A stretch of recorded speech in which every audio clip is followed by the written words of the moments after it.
Hi, I'm Will Phillips, and I wanted to talk to you a little bit about the use of trios in Rex roundtables. As you must know, if you're in a roundtable, is that we've got 3 meetings a year. Very intense. Most people go home with a couple of pages, if not more, of ideas. The biggest challenge we have is taking ideas and converting them into positive results, which means follow-up and implementation back home. So Rex has developed a number of tools and strategies to help back home implementation accelerate, deepen, and be more effective. One of them is dividing your roundtable into trios. 3 people who meet in between roundtable meetings. Generally, we ask that they meet once a month minimum between each roundtable. So that might be 3 meetings, all by telephone. And often, they don't need to be more than half an hour. It's a check-in. And the check-in is to take onto that conversation the items that you have chosen not only to follow up on, but your long-range goals for the next several years for your business, your life, and your family. The question is, why do we do this? There's a number of reasons, but here's probably one of the most critical ones. Every human being has this kind of pattern in terms of the amount of energy and the amount of focus they have. So up here, lots of energy and focus. Down here, not so great. We all have that. The intention of the trio is to catch you at a critical point in managing anything, which is right here. This is when you're still above kind of the middle line. If that's plus and that's minus, you're still above, so you're still feeling pretty good, but you're heading down. You're heading down. And the point of the trio is to catch you and turn you back up before you get down in here, so that if we can eliminate these spots and we get a curve that goes like this, we get a very different kind of what you might call peak-to-peak management, where your energy and focus stay higher for longer if you have some peers, people who know you well, people who will speak to you honestly, people who don't have a real stake in the game except that they're in the roundtable community.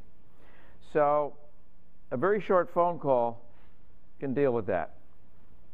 Now, for a trio to be successful, it's got to be a trio, not a pair. Because what happens in a pair is it's very likely you just get into a normal telephone conversation. That is not constructive. What we want is a trio. We want one person who is reporting. We want another person who is the, let's say, the respondent, who will respond to the reporting. And then we want a third person who is the observer.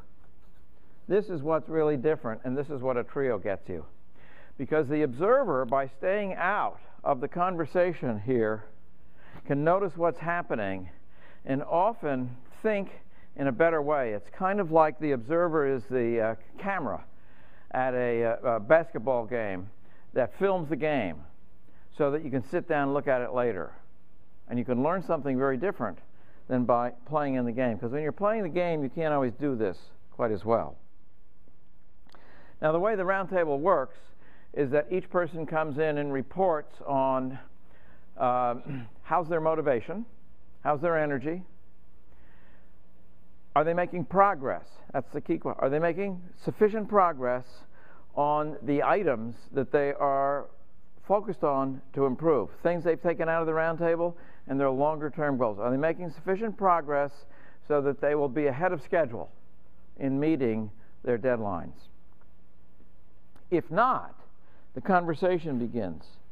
And that could be a problem-solving conversation, trying to understand what's in the way, what's preventing progress or focus or energy. Now, it's critical in this process that the time is split 3 ways, so that everybody gets a chance to play all 3 roles. The danger that happens over and over again when one particular club gets into a tough period or even a crisis, everybody spends the whole time focused on them.